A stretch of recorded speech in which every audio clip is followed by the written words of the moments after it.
हा योगायोगही असू शकतो. आणि शशांक सापडल्यानंतर आपल्याला समजेलच ना. मला सांगा, ह्यांच्या घरात जो माणूस शिरला होता त्याला पाहिलं होतं का तुम्ही? नाही मॅडम, मी तर बेशुद्ध होऊन ना खाली पडलो होतो. मी भानावर आलो ना तेव्हा विराज साहेबांनी मला त्यांच्या घरी नेलं. डॉक्टरांना पण बोलवलं. अमोल इथे नव्हता त्यामुळे हे सगळं करणं मला भागच होतं. आणि शशांकचं ही स्केच बनतंय, तो लवकरच सापडेल आपल्याला.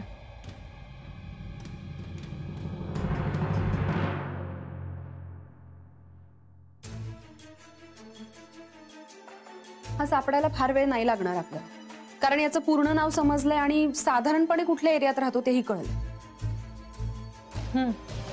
आणि माझे सहकारी याला शोधतायत पौर्णिमा. बरं, मागच्या वेळी तू जेव्हा तुझा प्रॉब्लेम सांगितला तेव्हा ऑलरेडी कैलासवरचा हल्ला, तुमच्या पिकनिकचा फियास्को, घरात जे काही घडलंय त्या सगळ्यामुळे तू खूप डिस्टर्ब होतोस. त्यामुळे मी बी सांगताना काही गोष्टी राहून गेल्या असतील. तेव्हा आता सगळ्या गोष्टी नीट आठवून शांतपणे सांग. मला सांग, शशांक तुम्हाला धमकी देऊन घरातून निघून गेल्यानंतर काय घडलं? आम्ही डिनरला बसलो तेव्हा लाईट गेले, हे मी तुम्हाला ऑलरेडी सांगितलं होतं. नेक्स्ट डे अमोल मला लंचला बाहेर घेऊन गेला तेव्हा फोन आला मला की तुमच्या घरातला नळ चालू आहे आणि तळ साचलाय म्हणून. घरी येऊन बघतो तर तसं काहीच घडलं नव्हतं.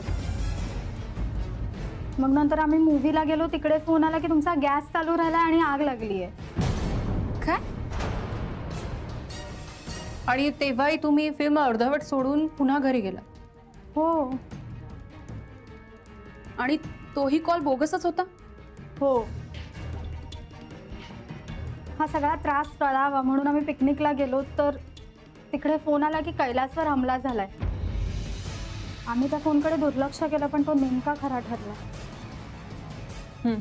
आणि हे सगळे कॉल कोणाच्या फोनवर आले? माझ्या.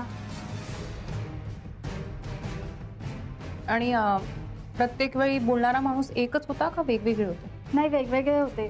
पहिला होता तो गुजरातीत बोलत होता, त्याचं नाव काहीतरी जिग्नेश पटेल. आणि थिएटरमध्ये पिक्चर चालू होता म्हणून मी त्याला त्याचं नाव विचारायला विसरले, पण तो घाटावरच्या मराठीत बोलत होता. दोन्ही कॉल्स अननोन लँडलाईन नंबरवरचे होते. मी ते तुम्हाला नंबर फॉरवर्ड केले.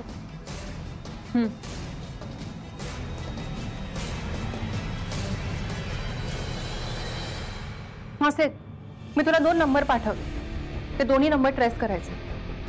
या नंबरवरून पौर्णिमाला बोगस कॉल आले होते. बघ, कदाचित यापैकी एक नंबर शशांकशी संबंधित असू शकतो.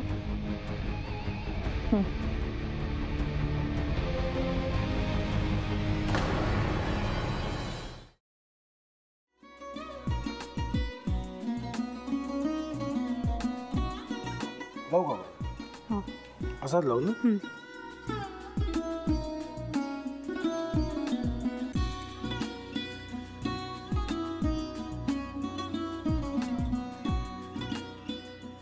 आता काय करायचंय? आता आपण ड्राय स्टफिंग दुसरं काय करणार आपण त्यात? आपण ह्याच्यात मेयोनीज न टाकता बाकीचे सगळे साहित्य टाकायचे.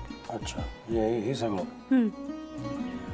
ऋतू, माझा तर विश्वासच बसत नाहीये. म्हणजे अगं बहिणी आमचं लग्न व्हावं म्हणून किती प्रयत्न करत होती आणि ते सगळं करताना की शिवच्या आम्हाला माहिती पुरवते. नाही, मला नाही वाटत. गौरी खूप चांगली आहेस गं, म्हणून तुला सगळं जगत चांगलं दिसतं. पण शिव उगाच बोलला असेल का? त्याच्यावर विश्वास नाहीये का तुझा? शिववर पूर्ण विश्वास आहे मी माझा. पण तो आता हे जे काही करतोय ना, म्हणजे निशा बहिणी समोर त्या राधिका सोबत फिरण्याचं नाटक वगैरे, ते त्याचा काही उपयोग होणार नाहीये. अगं असं कसं म्हणतो? अगं नीलिमा, जतीन भाईंचा कॉल आहे. हो माहितीये. रिसीव कर ना. अगं बघ, कट झाला. आता तू रिसीव केला नाहीस म्हणून ते मला करतील. अब पुन्हा आला बघ. घे बघू. पण हे एक ना एक दिवस घडणारच होतं. आता मला कळलं तुम्ही 2 दिवस झाले काय सांगत होता ते? बनू हे संकेत असतात आणि हे ठरवून येत नसतात. मी बाहेर तुमची वाट बघते.